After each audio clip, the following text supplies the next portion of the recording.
What's up, guys? It's Coach Grant with First Down Training, and today we're going to be breaking down how wide receivers can watch film and how they can prepare for a DB they will be matched up against during that week. So I hope this video helps you guys out, but also, fellas, if you're a wide receiver and you guys would like to know the daily drills you should be doing to improve your route running, your press releases, your hands, and we map out everything with sets and reps and a video example of each drill, check out that very first link in the description below for our 28-day on-field workout schedule. It's a 4-week daily schedule, and like we said, we map out everything you should be doing on Monday, Tuesday, Wednesday, the works. So check out that very first link below if our on-field workout schedule interests you. Let's get started with this video. So here's how we're going to break these things down. So we're going to be showing two examples here. We're going to be acting as if we're preparing to line up against or go up against Jair Alexander. So we're going to be showing two of his very best reps that I have seen. And then we're going to talk about how you guys can organize a plan for you going into that game. As a wide receiver, we cannot go into a game just guessing. We have to go into a game with a calculated plan. We got to know the DB we're going to be matched up against and how we can be successful. So let's look at this first example here. This is Amari Cooper, and he's trying to run a slant route. So he's trying to do that diamond release, right? So diamond release is anything that you want to use on a slant route when you have kind of this like inside shade or head up press coverage. You take 3 steps to the outside, attacking this DB's outside shoulder, and our goal is to get him to flip his hips. Now, this is a great rep here from Alexander because it shows that he is very disciplined. When Cooper takes off on the line here, he goes very, very flat on his release, right? He doesn't really push up vertical. He doesn't threaten him vertical. He's going almost running towards the sideline, trying to work Alexander off the platform. That does not get him to bite. So that shows that we are dealing with a very disciplined DB who has great eye discipline and great technique. He's able to stay square. He's able to keep his feet moving, and he's not opening up the gate too early. So that's something that you want to try to take note of. As a wide receiver, you know, oftentimes we don't really get caught up in film study. We don't really get caught up in watching film. You guys just kind of go through, you know, show up to practice. We know the defense they like to run, and we just kind of pick it all out as we get there. It has to be a calculated plan in terms of releases and what you want to use at the top of the route. So when we're going up against a disciplined DB, we know that my technique has to be on point because if it's a DB like Alexander, he's not going to open up the gate too quick. He's going to stay disciplined. So that's the first clip here. So we're going to play one more clip that showcases his discipline, and then we'll talk about how you guys can kind of organize and structure your plan. That is a great rep there from Alexander. Now, this second example here, DB is going to be outside shade. So you want to pay attention to the shade that every single DB that you're matched up against likes to play. You know, whether they maybe are a cover 2 heavy team, whether they're a cover 4, maybe they like to go press man. There's certain situations they like to go press man, but you need to make note of how they like to play their defense, what leverages they like to keep in certain situations, so that can structure your plan. So let's say, for example, you're a wide receiver and you're like the single side guy out of trips, and you like to cut your split down a little bit to where you're closer to the lineman. And you know when you cut your split down a little bit, you have a DB who lines up and he's outside shade. So if we know that every single time that wide receiver cuts a split down, DB lines up outside shade to protect the outside. He doesn't want to let you run an outside route. He wants to force everything inside because he knows when you cut your split down, you're either doing it to run a drag and he's got help over the middle, or you're doing it to run like an out route, a corner route, you know, come back, whatever it might be. You're trying to use the space that you created by cutting your split down.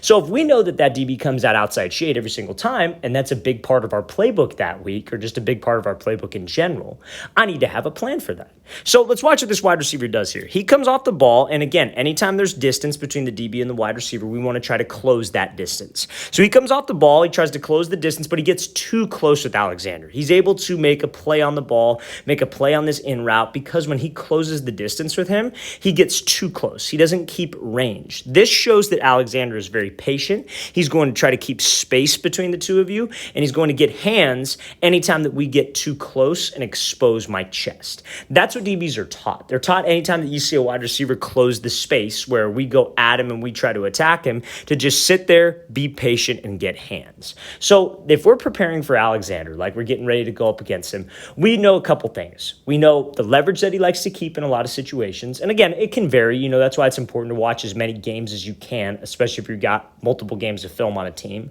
But you got to understand, he likes disciplined DB. He's not going to bite if we're not precise with my technique, and he is a very patient DB. So we're going to discuss some of the things that you can use as a wide receiver to beat this type of DB. So let's play this thing full speed. Again, not a bad idea with the release trying to close space, but we just get too close, expose my chest, and let Alexander give a pop right to our chest so he can make that play. Okay, so now, this is going to be a unique situation here where we have Justin Jefferson, and he's actually lined up against Jair Alexander. So A great release that you guys can use, let's say you're matched up against a DB like this. Maybe he's a highly recruitable guy, he's a 5-star guy, he's just a very talented DB, and he's very patient. You're noticing this on film. He doesn't bite on a lot of moves. He stays very disciplined to his leverage. A great release that you can use on a guy like this is something we call a split release. So it is very important when going up against a disciplined DB that we don't force my releases. So Justin Jefferson is going to be running this like dig route right here, and you see how Jair Alexander's lined up in head-up press, right? So he's head-up press. We know about him that he is very disciplined. He likes to get physical. He likes to get hands. But at the same time, we know that he has very good technique. So if I try to force, because it's an inside breaking route, if I try to force like a inside release, if it's a post and I'm trying to just cross his face and I have like a premeditated move that I'm going to do, that might not work against a guy as disciplined as Alexander. So we have to try to kind of freeze him and gather info. So using something we call a split release is a great way to do that and get a feel for him. Against disciplined DBs, fellas, when you guys are preparing week in and week out, you got to understand off the line, if they like to press you, it's about maintaining timing and maintaining spacing. Because if that guy's disciplined, he will try to knock you off of this route every single time. That is his job when he is in press coverage, is to disrupt the timing with the QB. So split release. Split release is something you could add to your tool belt in this specific scenario.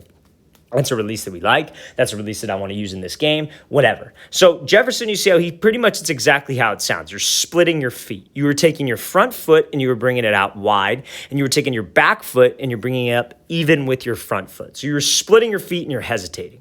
Now, why would you go with this release against a patient DB or against a disciplined DB? Because you could get info on him when you use this release. So you do that split release, you kind of force him to have to, show his hand and see what he wants to do. So you see how we do this split, but Alexander keeps the inside shade, right? We do the split release. We see that he freezes kind of to the inside. He takes a step to the inside. He's clearly trying to force us outside. So against a guy who's got good technique, who's probably not going to let me take an inside release, I take the outside release. I take what he gives me. I don't force anything like that, because if we force the inside release, he's just going to get hands, stay square, just like we saw in that Amari Cooper example, and reroute me all the way over here when I need to maintain spacing on any type of inside breaking route. So he splits. He freezes them. Now you might ask, well, what if Jefferson shades to the outside and you do this split release? That's why we do the split release, because this is a position of balance. Both of his feet are even. He's got a good knee bend. He's in a good pad level position. So if that DB jumps outside, we could take the inside release. That's why I love this release against a disciplined guy. That's why I feel when you have a DB who kind of fits the criteria of Alexander you're going up against, this is a release to add to your toolbox. So he keeps inside shade. We work to the outside, and now your separation comes at the top of the route. We work to restack. We give him a move. Maybe he's hip to hip with me, and I use my hand to throw him by on his shoulder or his hip, whatever. But that was the plan off the line with that. I have that split release in my bag to see how he reacts, because I know he's going to be patient, but I also know he's very disciplined with his coverage. We cannot force anything. We cannot take chances against a disciplined DB who has great technique. Let's play this thing again, full speed one more time. Great job by Jefferson hitting that split release and then being able to burst up vertical. Now, let's go back to that second example here. So what does Alexander do? As soon as we come off the ball, he kind of maintains that like gap of space, if you will.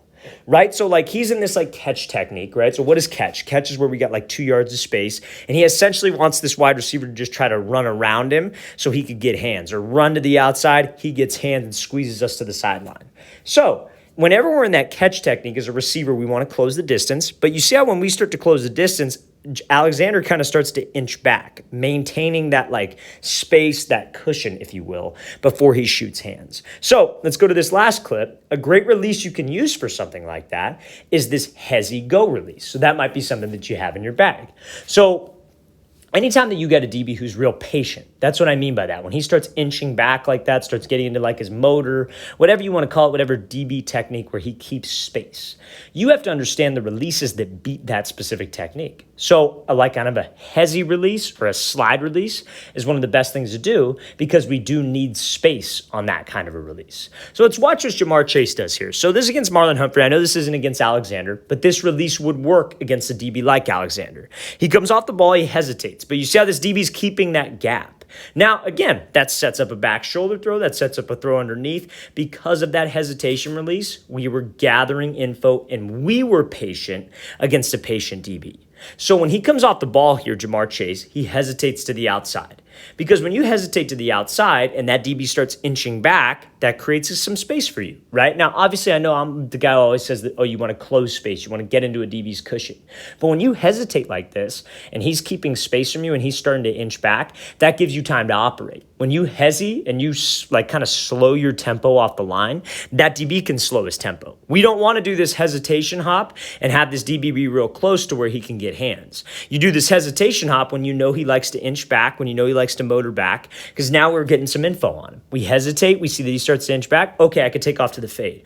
Or maybe I see him start to inch back, I accelerate up to the fade, I get his hips to turn, and then I slip underneath and run a dig. Right? It's one of those things where that hezzy slide release helps you gather info. And if he wants to keep a gap with you, okay, fine. But we might get his feet to stop. We know what he's trying to do, and we're just gathering info. So against a patient DB, fellas, against a guy who likes to inch back, against a guy who has good technique, I love releases where you're trying to get a read on him, trying to get a feel for how he's going to play it, and we are reacting off of the way he plays. Let's play this thing again, full speed one more time. Great job by Chase showcasing this hezzy slide release into this outside fade. Now, one other thing too, fellas, maybe if we slide to the outside like this, and then let's say because he likes to inch back, he starts inching back and keeping his leverage to the outside, I just take the inside release because that like gap of space and we are kind of hesitating, seeing how he's going to play it, allows me to react. So you have to make sure we have something in my tool belt against a patient DB that involves reacting and that involves reacting off of the coverage that he plays. Let's play this thing again, full speed one more time.